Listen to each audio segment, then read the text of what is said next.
Other U.S. Navy destroyer, the USS Delbert D. Black, is now operating in Middle East waters, bringing the total number of American destroyers in the area to 6, along with an aircraft carrier and additional combat ships. Okujjako entaanya ettamenvu essaawa yonna okuva kati olutalo kafungula nketi lwandibalukawo wakati w'eggwanga erya Amerika n'eggwanga erya Iran. Lugenza okutuuka olunaku olwaleero nga Amerika kumpi ebyokulwanyisa byonna byalina okukozesa mu lutalo luno ng'emaze okubisembeza okumpi n'eggwanga erya Iran nga n'ebisinga biri ku mmere ey'ettika ennyonyi ennwanyi eyabbulwamu pulezidenti wa Amerika ow'e16 Abraham Lincoln ng'emmeeri eno eyitibwa USS Abraham Lincoln CVN 72. Emmeeri eno ku ssaawa eno eri ku guyanja Indian Ocean egumbya Kinyanampindi n'eggwanga erya Iran. Minisita wa Amerika avunaanyizibwa ku byokwerinda Peter Brian Hegseth abadde mu lukiiko lw'abaminisita n'ategeeza nti eggye lya Amerika liri bulindaala lirinze ekiragiro okuva ewa pulezidenti lisesebule Iran nayo yeewuunye. Not pursue nuclear capabilities. We will be prepared to deliver whatever this president expects of the War Department. When President Trump said we're not getting a nuclear Iran, you won't have a nuclear bomb, he meant it. And we sent those B-2s halfway around the world and they never noticed. Wabula ne minisita wa Iran avunaanyizibwa ku nsonga z'ebweru w'eggwanga Abbas Araghchi alabudde Amerika n'agamba titesuubira nti negenda kuseereza ligenda mugga. Agambye nti ne buli mujaasi wa Iran olugalo luli ku mmanduzo balindidde okutaasa eggwanga lyabwe. Iranian military leaders are openly threatening U.S. forces, warning that any American strike would be met without delay.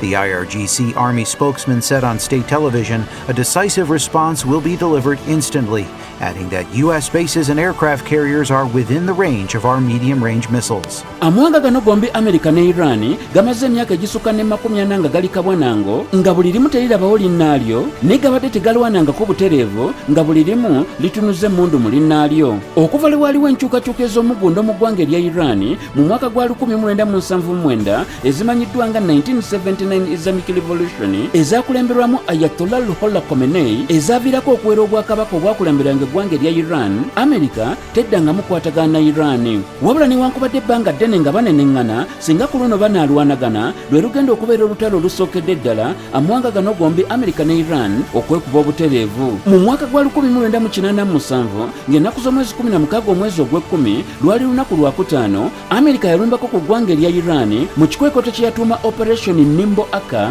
n'ekuba oluzzi lw'amafuta ga Iran olumanyiddwa nga Rashadat Oil Field ne lukwata ogufumba lwonna ne lutuntumuka ne lusaanawo. Kino nno kyaddiira Iran okuba emmeeri y'amafuta ey'eggwanga erya Kuwait eyali emanyiddwa nga MVC Isosite n'eyisibwa bubi nnyo n'abaaliko ne batuusibwako ebisago. Olw'okuba ku mmeeri eno kwaliko Abamerika ate nga ne Kuwait yali munywanyi wa Amerika, Amerika yasalawo okuwolera eggwanga n'ekuba oluzzi lw'amafuta era lwonna ne lutuntumuka ne lusaanawo. Ne mu mwaka gwa 1988 ng'ennaku z'omwezi 3 omwezi ogw'omusanvu lwali lunaku lwa Sunday, Amerika n'ekuba ennyonyi ya Iran lugogome ey'abasaabaze ekika kya Airbus Flight 655. Ennyonyi eno yali eva mu kibuga kya Iran ekikulu Tehran ng'eyolekera Dubai. Amerika n'egikuba ekikompolo ekya surface to air missile ne yeerindigula ennume y'ekigwo n'ekwata ogufumba yonna n'esaanawo. Mwalimu abasaabaze 209, tekuli n'omu yalutonda, bonna bakiira ewa Senkaba ennyindo gye zirembekera mukoka. Ebiseera ebyo byali bya lutalo wakati wa Iran ne Iraq